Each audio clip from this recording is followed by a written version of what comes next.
तो स्वागत है आपका हमारे यूट्यूब चैनल पर। दोस्तों आज के इस वीडियो में हम लोग जानेंगे वीएसपीआर थियरी के बारे में।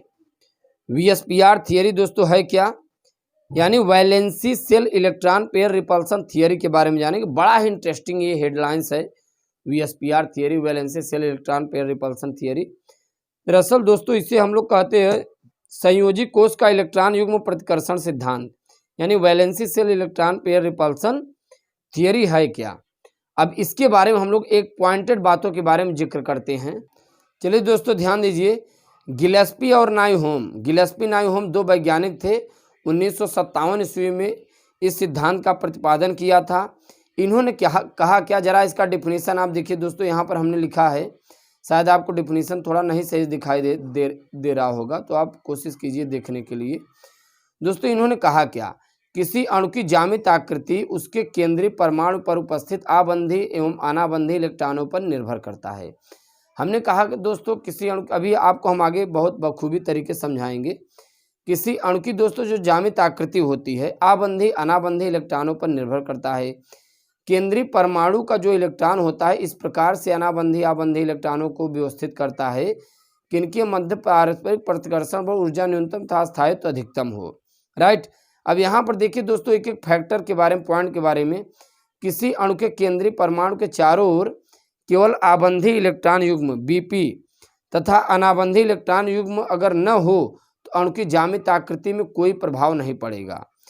यानी कि दोस्तों अगर किसी अणु के केंद्रीय परमाणु पर, किसी अणु में अगर लोन पेयर अगर नहीं है तो अणु की ज्यामितीय आकृति में कोई विकृति नहीं होगी। अगर लोन पेयर है तो विकृति हो जाएगी, यानी केवल बीपी होना चाहिए तो विकृति नहीं होगी। यहाँ पर देखिए दोस्तों इसका जस्ट अपोजिट कहता है, क्या कह रहा है, यदि किसी अणु के केंद्रीय परमाणु पर आबंधी एवं अनाबंधी इलेक्ट्रॉन युग्म हो तो अणु की ज्यामितीय आकृति में अनाबंधी इलेक्ट्रॉन युग्म के कारण विकृति हो जाती है। ठीक, यानी दोस्तों अनाबंधी इलेक्ट्रॉन युग्मों के कारण अणु की जो ज्यामितीय आकृति होती है इनमें क्या हो जाती है, विकृति हो जाती है। ठीक, तो ये चीजें दोस्तों आपको ध्यान में रखना है। अब दोस्तों इनसे संबंधित हम लोग कुछ एग्जाम्पलों के बारे में जानेंगे। जैसे यहाँ पे आप देखिए ये वाला एग्जाम्पल हम आपको दिखा रहे हैं, ये प्रतिकर्षण बल का आप देख पा रहे हैं, घटता क्रम है और बंधन कोण का ये बढ़ता क्रम हो जाए। यहाँ पे देखिए H2O अणु में केंद्रीय परमाणु ऑक्सीजन है, ऑक्सीजन पर sp3 संकरण है। हमने क्या कहा दोस्तों, H2O यानी वाटर अणु में केंद्रीय परमाणु कौन है दोस्तों, ऑक्सीजन है। सही बात, इसमें ऑक्सीजन होता है। ऑक्सीजन पर sp3 संकरण है। बंधन कोण 109 डिग्री 28 मिनट का होना चाहिए, किंतु बंधन कोण 104.5 डिग्री का हो जाता है, 104.5 डिग्री का है। तथा H2O अणु की आकृति उल्टा V आकार होती है। जरा ध्यान दीजिए। अच्छा ये बताइए दोस्तों आप लोग, इस ऑक्सीजन के केंद्रीय परमाणु पर कौन सा संकरण होता है, sp3।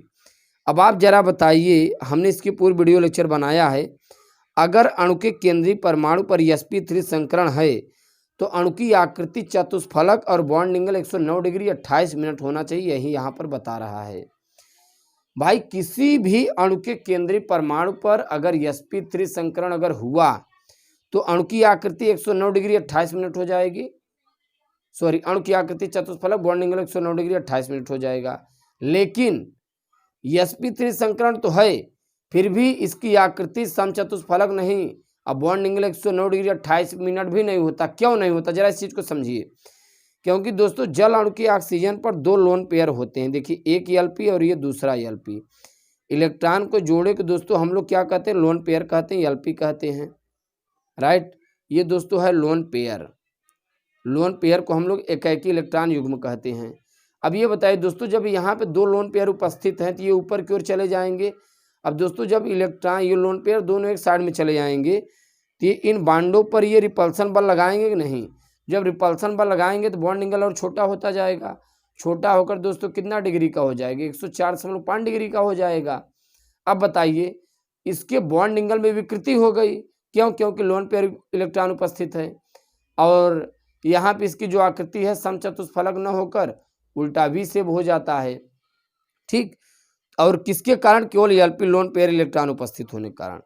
भाई अगर sp3 संकरण है तो अणु की आकृति कुछ नहीं, केवल समचतुष्फलक बॉन्ड एंगल 109 डिग्री 28 मिनट होना चाहिए बस। लेकिन जल अणु के केंद्रीय परमाणु पर भी तो sp3 संकरण है, इसका ऐसा क्यों नहीं होता? क्योंकि लोन पेयर इलेक्ट्रॉन उपस्थित है। लोन पेयर है तो इलेक्ट्रॉन यहाँ पे आप देख पा रहे हैं इन बॉन्डों में भी इलेक्ट्रॉन है, तो ये कहीं ना कहीं रिपल करेंगे, तो बॉन्ड एंगल में विकृति हो जाएगी। बॉन्ड एंगल में विकृति होगी तो वास्तव में इसकी आकृति में भी विकृति हो जाएगी।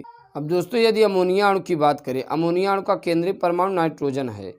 नाइट्रोजन में sp3 संकरण अवस्था में रहता है, अतः आबंधन कोण 109 डिग्री 28 मिनट का होना चाहिए था। इसकी आकृति चतुष्फलकीय होनी चाहिए, किंतु बंधन कोण 160 डिग्री है तथा अणु की आकृति पिरामिडी होता है। ठीक, जरा ध्यान दीजिए, अमोनिया अणु के इसमें केंद्रीय परमाणु नाइट्रोजन है, इस पर sp3 संकरण है।